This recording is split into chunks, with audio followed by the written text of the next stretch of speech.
everybody, it's Claire here and Monday night and it's Business Buzz. Yes, we are back and this week we are in English, yes. Last week, if you haven't seen the video, I was doing it in French, en français, oui. And today we are back in English and today I want to talk to you about my chapter 2 of my new book, which will be coming out and being published in September. It'll be published first in French. Hey, c'est super! En français, et aussi it will be published in English in October, right in time for Customer Service Week, which is the first week of October. So keep up, just to have a look, you know, keep your ears and your eyes open because I'll be doing loads about it. But just to get you through it and just to let you know what is the second step for you to really thrive by caring. If you're thriving by caring, if you're really bringing a more caring energy into your business, you will see an exponential growth. You will see your employees feeling better. You will see your customers wanting and loving you and becoming advocate with you. So the first part of the first chapter was all about evaluating and assessing your environment, assessing your customers, understanding your employees. And chapter 2, it's all about developing. And what is developing? Well, you know, if you are a business and you're a customer-centric business, you just don't let your customers wander around your shop, you know, as they want, when they want. No, you know, there's a real operation that needs to be done, real work that needs to be done before your customers actually walk through your doors. And this is called the customer journey. And the journey talks about, you know, all the touch points. So it's all about the physical element.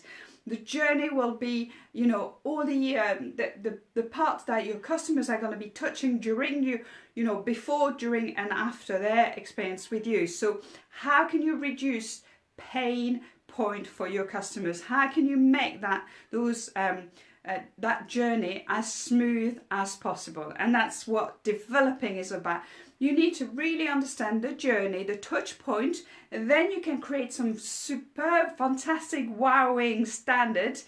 Just like hotels. Hotels, you've got a 4-star hotel, 3-star hotel, 2-star hotel. But not everybody wants to be a 5-star hotel. But everybody follows standards, because you know what the benchmark is, you know what you want to try to achieve, and your employees will know what is expected of them. So, you know, you could be a shoe shop or you could be a Michelin star restaurant, it doesn't matter. You need to create some standards. So understand the journey, then create your standard, and in the end that will create your experience. Because when we talk about customer experience, it's all about that emotional level. Yes, so the journey is the physical, the touch point, the do the standard, and then it's the emotional level. And once you touch your customers at that emotional level, well, this is it. You've won them over. You know, they won't want to go anywhere else because, you know, that you've got them here, you know, and this is what caring is about. It really is about bringing more of that emotional connection with your customers and your employees. So there's different things, and I'll talk in the book and I'll give you some ideas on how you can do that. But just for today, there's one thing that can be very simply, you can start straight away. It's walking through your shop, your office, whatever your business is, and actually use your 5 senses. So walk in there as if you've never walked there before. What can you see? What can you hear? What can you touch? What can you smell? What can you test? Is there anything that you can be testing? So those 5 senses are connected to the emotions straight away. You know it, right? You'll go somewhere and you smell bacon, for example, and suddenly you want a bacon sandwich and you're feeling hungry. So your senses are a very, very important way to get to your customers at that emotional level so quickly. So this is just a little part of what we talk about in the book. I also talk about the 5 elements in the Feng Shui area to really create a better environment for your employees to work with. We talk about employees' journey, yes, because we always talk about customer experience first, But, you know, actually we need to look and we need to develop a customer experience and an employee's journey first before, you know, we can create the customer's experience. So look at your experience for your employees. Really, you know, what do you do during a recruitment? What do you do during the onboarding? What do you do during appraisal? All those kind of things need to be really defined. It's really important that you're doing that.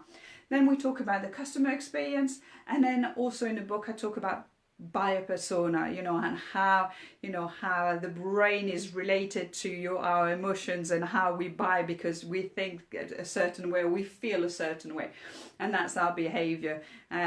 So this is all in that next chapter 2, the principle 2 for Thriving by Caring, my new book, which will be published in October. And then in En Français, it will be published in September as well. So if you want to have exclusivity of the book and a free e-copy of the book, you can go on busyqueenbee.com and look at the blog. On the blog page, I've got the blog actually about developing your standards. So there's a little bit more in depth about what we talked about today. But then you can just fill in your name and leave me your name and your email address. And then I'll send you a free ebook when it's all published. But it's very exciting. It's almost there. I've just finished a cover now, so it's getting into a very, very exciting time. So just one last thought, you know, like Jeff Bezos says, it says we must see our customers are invited in our party, our guests in our party, and we must do everything that we do every day to make their experience a little bit better every time they come and see us. That's it for now, Pips. Thank you very much for joining me. I hope you enjoy it. If you need more details, if you want to comment or ask me any questions, please just go down below. I look forward to seeing you next week, en français next week. Yes, au revoir, à bientôt.